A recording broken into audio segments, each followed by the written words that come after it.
हादसा पार्ट 4। उमा और अपने माता पिता को देखते ही कुछ ही पल में निकी उनके सीने से लग गई और वहीं बेहोश हो गई।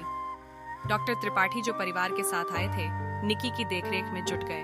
वह निकी को किसी तरह से होश में लाते, वह कुछ बताए उसके पहले वह फिर से बेहोश हो जाती है। डॉक्टर ने कहा, अभी निकी से कोई भी प्रश्न करना ठीक नहीं है। वह जैसे ही होश में आती है, हम प्रश्नों की झड़ी लगा देते हैं। बेटा क्या हुआ? होश में आओ, कुछ तो बताओ, हमें धैर्य रखना होगा। निकी जैसे ही आंख खोलती, उसकी आंखों से आंसुओं की धारा बहने लगती, लेकिन उसकी जीभ मानो बोलना ही भूल गई थी। वह बिल्कुल ठीक नहीं थी। उसे ग्लूकोज की बोतल चढ़ानी पड़ रही थी। उधर गोताखोर लगातार विक्की को ढूंढने की कोशिश कर रहे थे। उधर सोहा बार बार स्वयं को कोस रही थी। वह रोते हुए कहती, जाते वक्त मुझसे कह रहा था, सोहा तुम हमारे आने तक मम्मी पापा के पास ही रुक जाना, उन्हें अकेला छोड़कर जाने का मन नहीं होता, बहुत डर लगता है, और अब तू उन्हें हमेशा हमेशा के लिए छोड़कर कहाँ चला गया? वापस आजा मेरे भाई, मेरी ही गलती है। ही मैंने ही तुझे हनीमून के लिए भेजा था। उमा भगवान से बार बार मिन्नतें कर रही थी कि हे प्रभु, एक आखिरी बार तो मेरे लाल का चेहरा दिखा दो। निकी की माँ अपनी बेटी को देखकर उसके लंबे वीरान जीवन की कल्पना से बार बार सिसकियां लेकर रोते ही जा रही थी। अच्छी तरह होश में आने के बाद निकी ने अपने दोनों परिवारों के सभी सदस्यों के सामने उस दिन की घटना का पूरा आंखों देखा हाल सुना दिया। जब निकी ने बोलना शुरू किया, वहां एक सन्नाटा सा छा गया। वह बोलती जा रही थी, सब सुनते जा रहे थे। हर एक की आंखें आंसू बरसा रही थीं। बेचारी निकी की जिंदगी तो पूनम की रात को अमावस में बदल चुकी थी।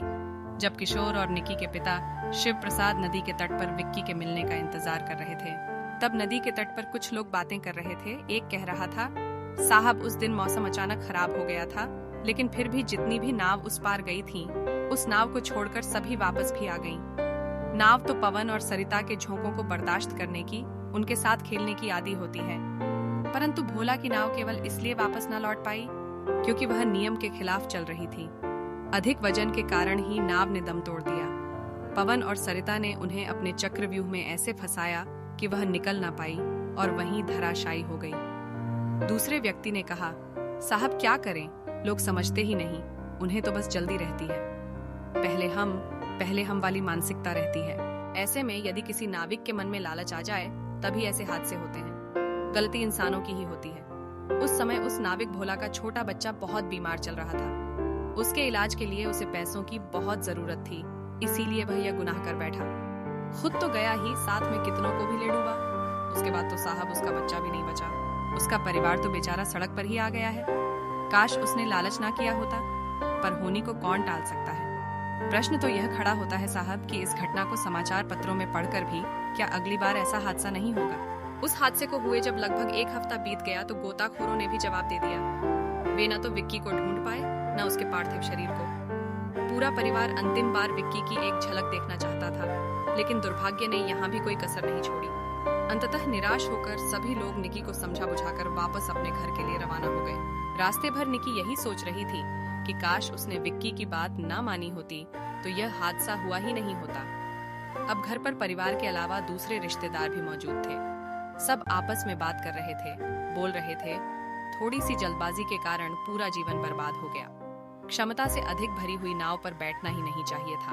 पढ़े लिखे इन बच्चों को नाविक को समझा बुझाकर खुद बैठने के बदले कुछ लोगों को उतरवा लेना चाहिए था, तब तो यह हादसा हुआ ही ना होता।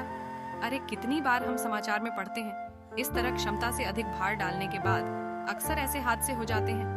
इस घटना के बाद निकी को उसके माता पिता और दोनों परिवार के सभी सदस्यों ने मिलकर बहुत संभाला। अपने बेटे के चले जाने के गम से उमा स्वयं तो पूरी तरह टूट चुकी थी, लेकिन फिर भी वह निकी पर अपने प्यार की बारिश करती रही। धीरे धीरे निकी ने अपने आप को संभालना शुरू किया। उसका जीवन तो वीरान हो चुका था, किंतु वह चाहती थी कि ऐसा हादसा और किसी का जीवन वीरान ना कर दे। निकी ने सोहा और अपने कुछ दोस्तों के साथ मिलकर एक मुहिम चलाई। उन लोगों ने ऐसे कई पोस्टर्स पेंटर से बनवाए जिसमें क्षमता से अधिक लोगों को बिठाने पर नाव नदी में डूबती हुई दिखाई दे रही है। कुछ पोस्टर्स में लाशें नदी के किनारे पड़ी हैं और उनके परिवार लाश के पास बैठकर आंसू बहा रहे हैं। इस तरह के कई चित्र बनवाकर निकी और उसके साथियों ने अलग अलग कई घाटों पर लगवा दिए, ताकि इन चित्रों को देखकर ही लोग डरें। नाविक ऐसी हिम्मत ना करें, निकी की यह मुहिम लोगों को बदल पाएगी या नहीं, ये प्रश्न तो अब भी निकी के मन में उठता ही रहता है। लेकिन वह सोचती है कि यदि कुछ लोग भी इन चित्रों को देखकर संभल जाए तो वह समझेगी उसकी कोशिश कुछ परिवारों को तो वीरान होने से बचा पाई। उसके बाद निकी अपने सास ससुर किशोर और उमा के बुढ़ापे की लाठी बन गई। उनका ख्याल रखना वह अपना कर्तव्य समझती थी और उसे निभा भी रही थी। वह हर साल उसी दिन नदी के उस तट पर जाती और पानी की गहराई में देखते हुए घंटों वहां बैठी रहती। विक्की से कहती, विक्की तुम चिंता मत करना, मैं माँ और पिताजी का हमेशा ख्याल रखूंगी। तुम घाट पर लगे इस पोस्टर को देखो और सीख लो। जब अगले जन्म में मिलो तब ऐसी गलती कभी मत करना। काश तुमने उस दिन मेरी बात मान ली होती तो आज हम साथ साथ होते, पर क्या करें, तुम्हें हर बात की जल्दी रहती है, इसीलिए तो जल्दी ही मुझे छोड़कर चले गए।